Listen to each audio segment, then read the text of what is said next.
Bien, aquí estamos de vuelta con el matutino del país y vamos a recibir inmediatamente a nuestro siguiente invitado. Y para ello, permitamos el paso a nuestro compañero Juan Antonio Cruz y Trifolio. Si no hay interrupciones, ¿verdad? Sí. Ok. Porque la próxima vez algo raro va a ocurrir. Bueno, agradecemos sinceramente la presencia, la participación de Samuel Bonilla Bogar, quien es aspirante a diputado en la circunscripción número 2 por la organización Opción Democrática. Bienvenido al programa. Un placer tenerte por acá, Samuel. Gracias, buenos días. Pregunta, ¿es Cruz y Trifolio o Cruz Trifolio? Cruz Trifolio. Cruz Sin el Trifolio. I lo usan los millonarios. El I se lo agrego yo. Samuel, ¿cómo va la candidatura? ¿Cómo va funcionando todo el proceso? Trabajando duro, eso es todos los días en un sector diferente, hablando con la gente, conversando con la gente, dando a conocer mi propuesta de que podemos ser mejores, de que podemos vivir en un país donde la gente tenga agua potable todos los días de la semana, donde van a poder ir a las escuelas y recibir una educación de calidad, donde los hospitales van a funcionar, donde va a haber un Congreso que va a defender sus intereses, que va a ser un verdadero contrapeso contra los abusos del Poder Ejecutivo. En eso me encuentro. Sobre todo en eso último, porque un diputado referirse al agua potable o a la seguridad o a otros aspectos que le son indiferentes como que no tiene sentido. Bueno, yo creo que la política tiene que parecerse más a la gente y cuando tú representas, eso significa que tú te has dado la tarea de conocer a tu electorado, de conversar con tu electorado y esos son los problemas con los que yo me encuentro todos los días. O sea, yo pienso en mi circunscripción, que es una circunscripción donde mucha gente vive en situaciones de vulnerabilidad. Más allá de las avenidas principales, de las grandes avenidas, hay un universo paralelo de gente que vive en callejones, en espacios pequeños, oscuros, donde las cunetas están llenas de agua posada, son criaderos de enfermedad. Esa gente necesita mejor representación. Esa gente no cree en la política. O sea, ha perdido la confianza en sus liderazgos políticos y por eso nace Opción Democrática para darle representación a la mayoría de las personas. ¿Cuáles son las zonas que integra esa circunscripción? Mira, la circunscripción 2 es territorialmente, espacialmente grande. Está todo lo que queda al norte de la avenida John F. Kennedy y al oeste de la Máximo Gómez y llega hasta el kilómetro 13,5 de la autopista Duarte, por debajo del Cinturón Verde. Entonces eso incluye Cristo Rey, La Fe, todos los Arroyo Hondos, el área del zoológico, Isabel Villas, los ríos, las partes acomodadas y la 800 de los ríos, los girasoles, Palmas Real, Fundación, toda la República de Colombia, hacia la Monumental, Ciudad Real, Villa Claudia, Villa Elena, Don Honorio, Los Peralejos en el 3,5, Los Ángeles, incluye el Cristo Redentor. Entonces es un territorio muy grande que se parece mucho al país porque es una composición demográfica mixta. Tú tienes sectores acomodados, pero también tienes sectores muy pobres. Incluso los barrios más pobres del país y del Distrito Nacional están ahí en la circunscripción 2. El barrio más poblado, Cristo Rey, que es el barrio donde los políticos tradicionalmente festinan, conocidos como un sector clientelar, pero dentro de ese sector vive mucha gente trabajadora, mucha gente buena, y yo rescato eso de mis recorridos. Mucha gente que quiere vivir mejor y que alberga la esperanza de que el país cambie y de que lo podamos construir aquí, porque la realidad es que más de la mitad de los jóvenes de la República Dominicana se quiere ir. Entonces ahí entra la responsabilidad del Congreso, de transformar la agenda, porque al final del día los liderazgos políticos, yo creo que esa es su obligación, instalar ideas, crear nuevas agendas, generar esperanza y asumir responsabilidad. La política es una cuestión de responsabilidad. Lamentablemente nosotros vivimos en un país hoy que es inseguro. Y no es inseguro solamente por las razones quizás más evidentes. O sea, el presidente hablaba ayer en su alocución semanal sobre las tasas de homicidios, pero este país es víctima de la arbitrariedad, es víctima de la falta de instituciones. O sea, la crisis educativa, la crisis de salud pública, eso nos deja a todos inseguros. El que no podamos esperar que la ley se va a cumplir, eso genera mucha inseguridad. El que vivimos en un país donde no existen servicios públicos y por lo tanto creamos una cultura de individualidad, de individualismo. O sea, este fin de semana yo apenas dormí con la tragedia en el sector Piantini, donde una madre y su bebé mueren fruto de una fumigación de un vecino. Es una familia que yo conozco cercana a la mía y esa es una muestra de de cómo uno está inseguro hasta en su propia casa. Entonces yo pienso, por ejemplo, en Eso cosas que no tienen que ver con eso, pero que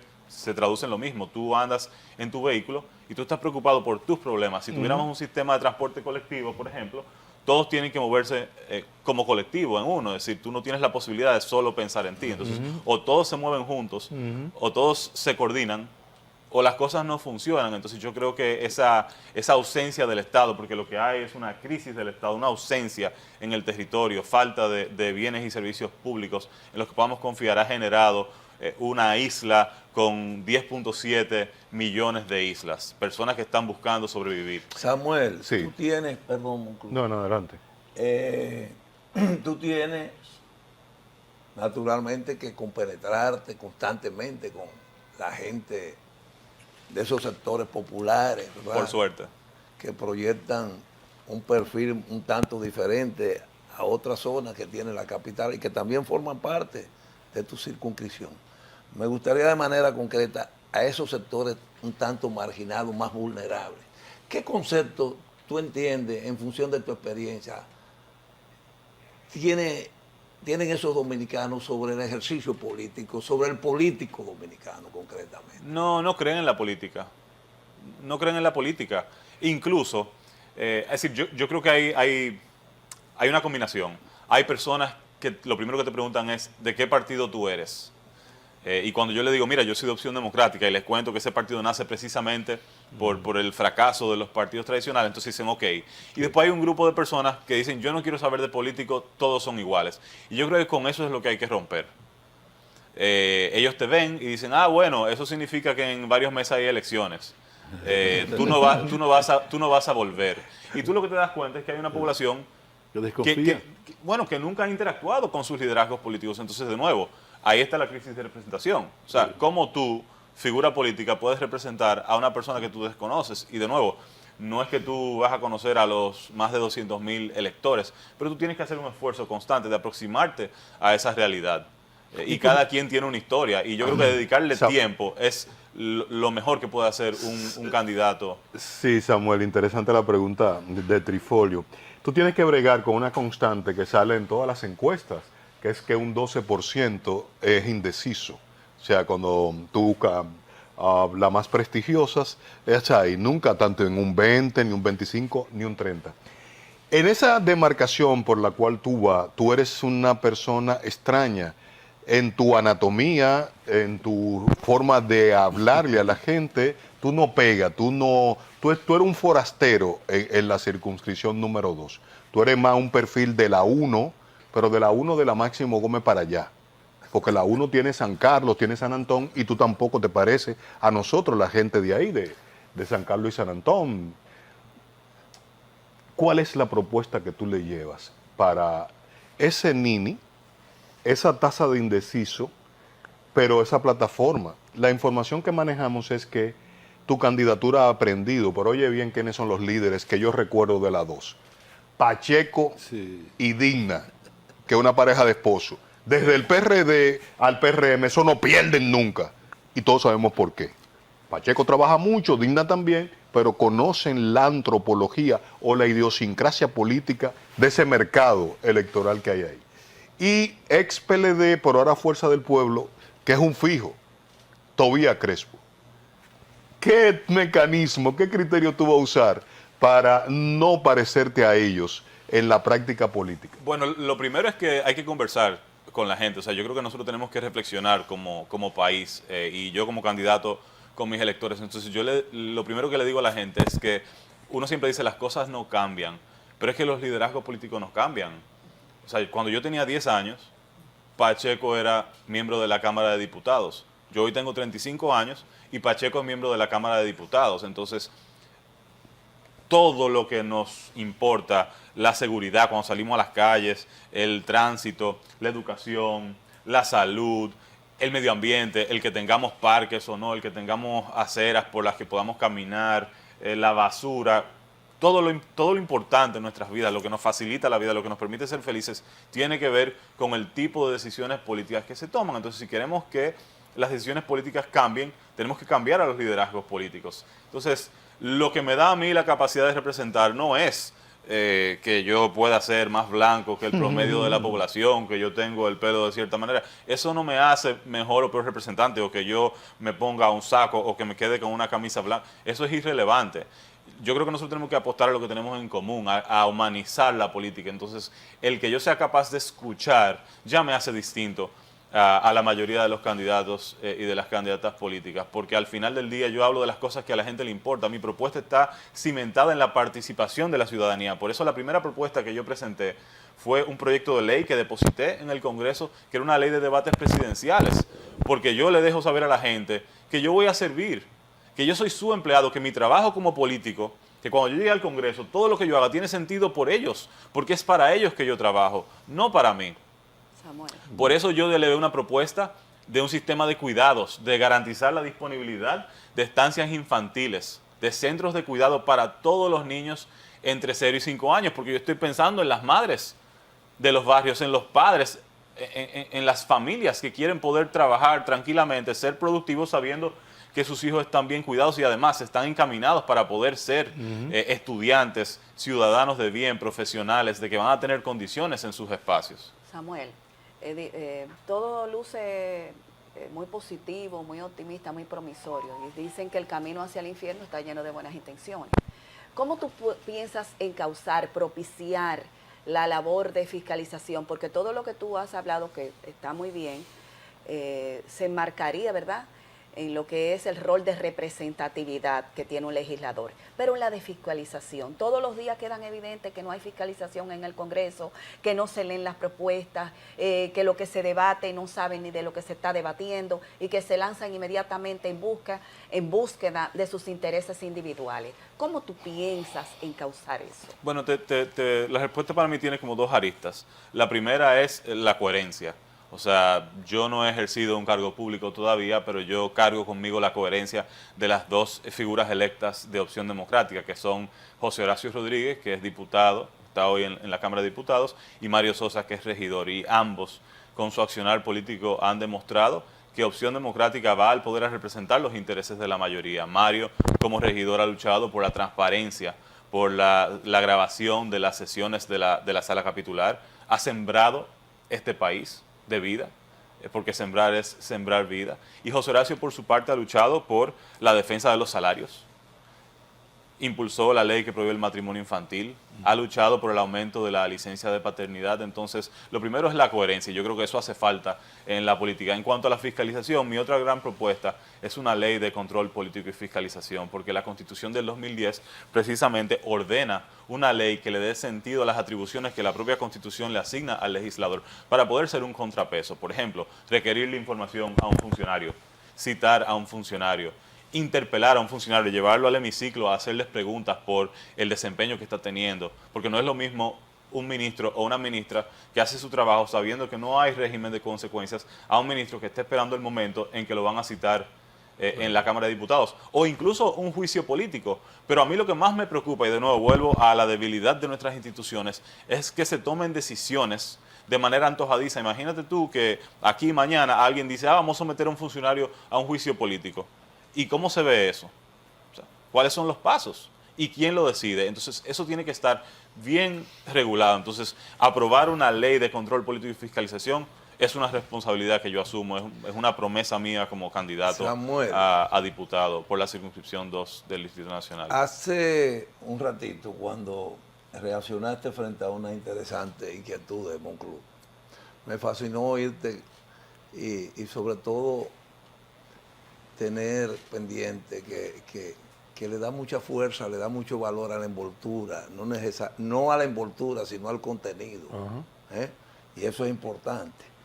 Tú no tienes la culpa de haber nacido como tú naciste, ¿verdad? Con la silueta que tú tienes, una silueta que hace evocar a un actor. Un actor, eso iba a decir.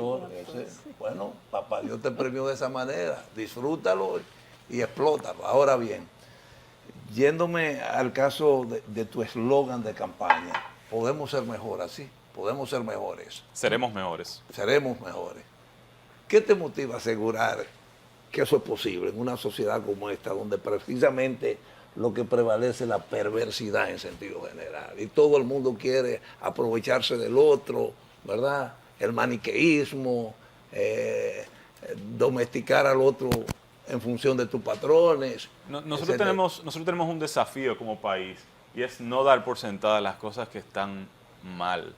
O sea, que una persona sea capaz de vivir con agua potable 1 o 2 veces a la semana, aunque pasó de 1 a 2, aunque lo vea como un incremento de un 100%, eso no está bien. Y nosotros tenemos que romper con eso. El compromiso mío y el compromiso de todas las personas que aspiren a ocupar cargos electivos, yo creo, tiene que ser elevar la vara, hacerlo mejor. Y pienso en la pregunta previa sobre la fiscalización. O sea, parte de lo que caracteriza también a Opción Democrática es que quienes estamos asumiendo candidaturas somos personas que venimos haciendo un ejercicio de representación y de fiscalización previo a asumir la candidatura. Por ejemplo, en mi caso, yo estoy comprometido con transformar el sistema educativo. Yo creo que la mayoría de los problemas de este país pasan por nuestras debilidades en el sistema educativo, pero no de ahora. Yo tengo 10 años denunciando un sistema educativo, peleando con el sistema. Entonces ahí hay un compromiso ineludible con transformar la política, pero no como fin. La política debe al final resultar en una transformación de la vida de la gente. O sea, se trata de la gente. La política es un instrumento, el partido es un vehículo, el partido es irrelevante en el gran esquema de las cosas. Ese es mi compromiso, Y en el ámbito educativo, ¿cómo hacerlo tú lo un poco piensas mejor. hacer? Bueno, yo creo que hay que fiscalizar. O sea, ahora mismo hay un 4% para la educación que se está dilapidando en gastos administrativos. Es decir, yo todavía no he visto una conversación seria sobre la formación de los docentes, sobre los procesos de gestión de los centros educativos. O sea, todos los días amanecemos con una portada falsa de periódico, alardeando un logro. Los logros tú no tienes que vender los logros, son la gente que te dicen si tú lo lograste o no. O sea, cada vez que un presidente da un discurso diciendo todo lo que hemos hecho, yo digo, pero es que no es a ti que te toca. O sea, la historia te juzgará, la gente dirá. Pero mientras tanto, seguimos yendo a las escuelas que se están cayendo a pedazos, que no hay luz, los profesores no tienen condiciones. Ahora el ministro anunció que van a integrarse 20.000 estudiantes entre 3 y 5 años al sistema educativo. Y yo oía al invitado que estaba aquí antes que yo decir, es que esas cosas no se pueden manejar en secreto. ¿Dónde está la planificación? Pero si hay más de 100.000 niños fuera de las aulas, ok, ¿dónde están las aulas a las que se van a integrar? ¿Ya formamos a los docentes en educación inicial? Porque aquí se hablan de becas, pero entonces yo quiero ver que la educación inicial fuera una prioridad a nivel de becas. O sea, ¿con qué se come eso? Hay que darle sustento al asunto, hay que darle carne. O sea, no podemos vivir de anuncios, de slogans vacíos. Hay que tenerle miedo a conversar, a explicarle a la gente. Eso es lo que el país necesita, que se explique, que se den explicaciones. Eso es representar. Samuel, recientemente, hace algunos días, un ingrediente nuevo aparece en el tablero político electoral del Distrito Nacional. Tu anterior líder político, pues tú vienes de Alianza País, ¿verdad? Ha aparecido como candidato del partido oficial a la senaduría. Guardando el respeto, ¿verdad? Respetando la privacidad, los linderos de la privacidad, pero mirándolo como un ente político público. ¿Qué te ha parecido esta metamorfosis que se ha experimentado en tu ex líder del partido, ¿verdad? Alianza País? No, yo honestamente no tengo nada que opinar al respecto. Él tomó una decisión, el PRM tomó una decisión. Yo creo que muchas de las decisiones que toma el PRM responden a una lógica propia de la candidatura presidencial, a una obsesión con el nivel presidencial, y eso se manifiesta en un descuido del territorio, en un descuido de lo local. Opción Democrática está apostando a la construcción de liderazgos en todo el territorio, incluyendo a nivel senatorial. Y aquí en el distrito nosotros tenemos a nuestro candidato a senador, que es Eric Ortiz, que hasta ahora parecería ser el único que está dedicado a alzar propuestas en defensa de las pequeñas empresas, de la clase media. Modifica el cuadro electoral del Distrito Nacional, la presencia de ese señor. El tiempo dirá, el tiempo dirá. Yo creo que a este país le hace falta un liderazgo más transparente, más presente, que empatice más, que conecte más con los distintos sectores de la Y de él la no población. representa eso. Y él no lo Y representa. él no lo representa. El Samuel. tiempo dirá. La coherencia se mantiene, por ejemplo. Bueno, él decía ser una persona progresista. A mí, yo no, de nuevo, yo no tengo que estar de acuerdo. Yo creo que nosotros estamos ahora frente a uno de los gobiernos más conservadores que ha administrado la cosa pública. Hay una onda privatizadora de los servicios, una apuesta a lo privado. O sea, un Estado, una administración estatal que no cree en su propia capacidad de gestionar lo público. Eso lo que te quiere decir es que es un gobierno que está apostando a la exclusión, porque la privatización, no lo privado, la privatización, que son cosas distintas, termina lacerando a las personas que menos tienen, porque se vuelve una discusión sobre quién tiene recursos. Ah, no, que no hay agua porque no pagan el agua. Pero es que no tienen con qué pagarla porque el salario mínimo ni siquiera da para cubrir la canasta básica familiar. Y de nuevo, por esa opción democrática sale en defensa de los salarios y por eso sale en defensa del acceso al agua potable. Tú quieres incursionar lo privado en el sector del agua, perfecto, de repente en el tratamiento del agua se puede integrar lo privado, inviertan en el tratamiento de agua, ahí hay un negocio, pero no en el acceso. Porque todo el mundo merece tener acceso a agua potable, porque es un derecho fundamental, porque son personas. Entonces, donde hay personas tiene que haber calidad de vida. Esa es una de las cosas que también me preocupan sobre mi circunscripción. Mi circunscripción no está en el ojo de los medios. Es decir, es parte del distrito, pero es como la periferia. Estamos en los márgenes del distrito. No hay turismo, no hay grandes edificios, pero vive mucha gente. Samuel, En la provincia de perdóname. Santo Domingo vive mucha gente. Y Samuel, esa ¿tú gente vives- merece calidad de vida. ¿Tú vives en esa jurisdicción Sí, yo vivo en Arroyo Hondo, que pertenece a la 2? que Claro. pertenece a la 2. Samuel, Vuelvo. perdóname, no quiero bajo ningún ¿Está el cementerio? concepto ni tengo derecho a tratar como de someterte a una camisa de fuerza. No, para nada. Yo noto, y si acaso observa mi insistencia en esto, es porque realmente tú eres un conocedor de esa realidad. Mira, olvidémonos de quien patrocina el cambio, para que no se vea esto como en lo personal. Pero tratemos un poco a fondo, en la medida de lo posible, esta expresión que yo me he inventado del cambio de chaqueta, chaqueterismo en la política dominicana. Eso no le debe preocupar a esa mal llamada clase, entre comillas, política dominicana. Pero por supuesto, Porque aquí, es verdad que tienen derecho al cambio, que cualquier ser humano, cualquier dirigente tiene derecho al cambio. Eso es natural. Usted no tiene por qué estar obligado a permanecer donde usted entiende que no tiene representatividad. no, sin dudas, y yo creo que una de las... Ahora ese chaqueterismo tan común, tan manilo en el ejercicio de la política dominicana, ¿eso no le preocupa a ustedes? Si la democracia en la República Dominicana es débil, es en parte porque su protagonista, los actores principales del sistema democrático son débiles. Los partidos políticos en República Dominicana son débiles, porque no organizan a la población en torno a intereses, en torno a una visión común del país que se quiere, de la sociedad en la que queremos vivir. Y yo creo que esa es una de las grandes diferencias de los grandes atributos de Opción Democrática. El que está en Samuel. Opción Democrática comparte una visión. Entonces, ese fenómeno que se da en otros partidos de la línea partidaria no pasa en Opción Democrática, Samuel. porque a grosso modo todo el mundo coincide. Yo no voy a votar en la número 2, yo voto en la 1, desgraciadamente, pero digo afortunadamente, perdón.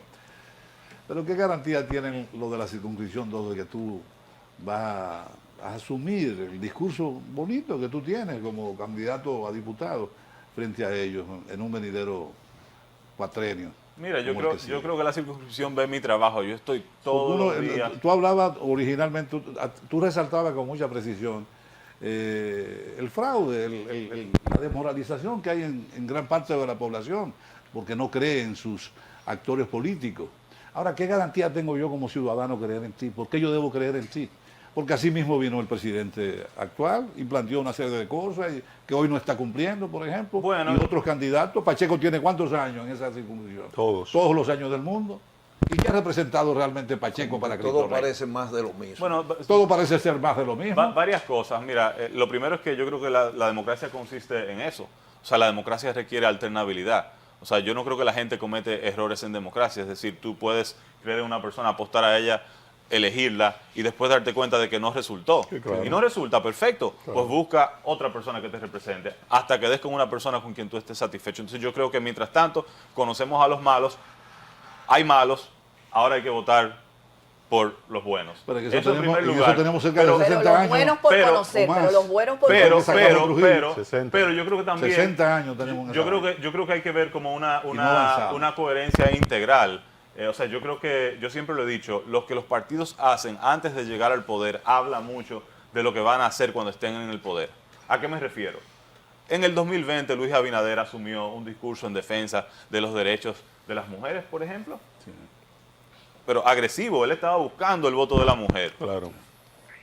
Pero solamente hay que ver el liderazgo, el tren gubernamental, ¿dónde están las mujeres? En cambio, Opción Democrática siempre ha defendido los derechos de las mujeres y hoy es, no voy a decir el único porque todavía hay otra, pero es una de 2 candidaturas presidenciales Femenina. femeninas, una joven talentosa, preparada, la Sí. única que ha entregado Virginia Párez. su programa de gobierno, pero además todos los órganos de Opción Democrática, todos los órganos de mando de Opción Democrática son órganos paritarios. Sí, así es. Es más, por lo general hay una mujer más, porque no son números pares que componen esos órganos. Entonces, la coherencia se ve en la propia organización a la que yo pertenezco. Para mí hubiese sido más fácil de repente aspirar por uno Claro de que esos sí. partidos tradicionales, pero yo no estoy buscando hacer lo que siempre se ha hecho. Sí. O sea, yo no le sirvo a la gente de esa manera. O sea, el país no gana con eso. O sea, no se trata de ocupar una silla. Ya. O sea, lo que yo estoy diciendo aquí, tú dirás, bueno, de repente ni me conviene, yo me estoy echando en contra a todo el liderazgo del sector educativo por decir que el sistema está colapsado, por decir que hay una crisis en el sistema universitario, por decir que Pero es el verdad. rector de la UAS tiene que ser fiscalizado porque él es un funcionario público, porque recibe Así es. fondos públicos y este país se merece otra UAS. Así es. Recuperar la función social de la universidad pública Sí. para que los jóvenes no vayan a las universidades privadas, que por cierto, el presidente es dueño de la universidad privada más grande de este país, Ajá. creo que la más grande.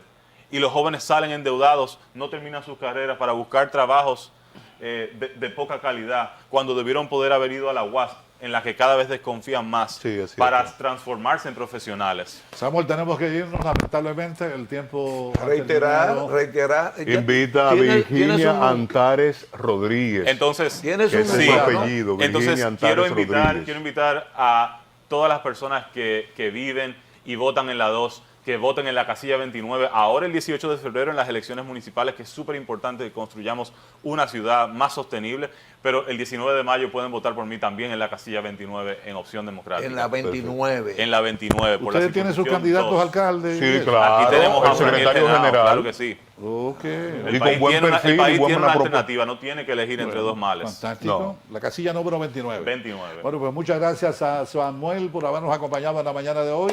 Ojalá que... Me preguntaron, Francia, antes de despedir, que si tú te inscribiste en Opción Democrática, que se te nota... Debería. Se te nota cierta Debería. Se afinidad. te nota Debería. cierta Sí, hay inclinación. cierta afinidad. Déjame llamar al equipo. Samuel ha A ver qué logrado. pasó. Visión Samuel ha completa. logrado su Yo trato de ser persuasión. abierto y Bienvenido, Francis, franco. formalmente Su aquí. persuasión lo ha logrado Misión Samuel cumplida. Bonilla. Gracias por habernos acompañado hasta este momento. Mañana estaremos de vuelta desde las 7 de la mañana por el canal 6. Cuídense mucho. Dios bendiga.